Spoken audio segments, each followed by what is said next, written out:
The day she walked down the aisle in white, I wasn't just watching my brother marry a woman. I was watching my woman, the girl I once loved, slip away forever. The chapel smelled of roses and rain, soft light spilling through the stained glass, but I could barely breathe. My chest felt carved hollow as her hand slipped into his. Everyone else saw perfection.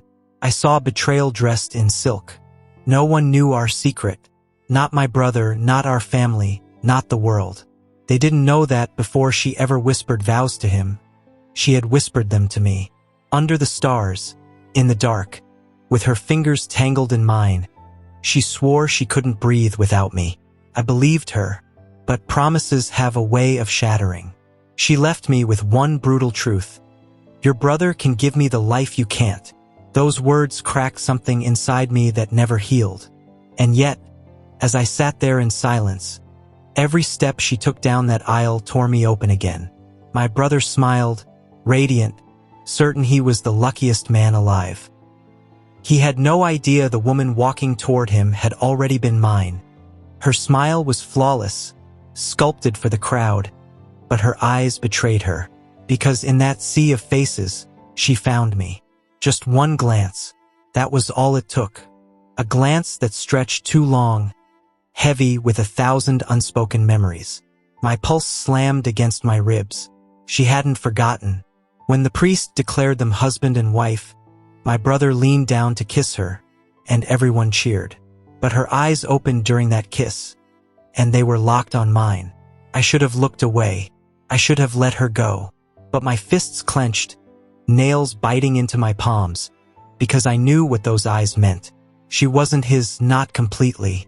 Some part of her was still mine. At the reception, laughter filled the air, glasses clinked, and music spun through the hall. She danced with him, perfect in her role, the adored bride. But every few moments, her gaze flicked back to me. Quick, sharp, like sparks hidden in the dark. And I hated myself for wanting her still, for aching each time his hand pressed against her waist, the same waist I had once held. Every laugh she gave him was a dagger, but every stolen look she gave me was poison, burning through the lies. I left the hall when I couldn't take it anymore.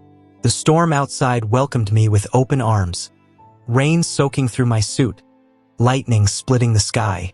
At least the storm matched the war inside me. That's when I heard her voice, soft, trembling. You weren't going to say goodbye? I turned, and there she was, white dress clinging to her skin from the rain, eyes wide with something I shouldn't name.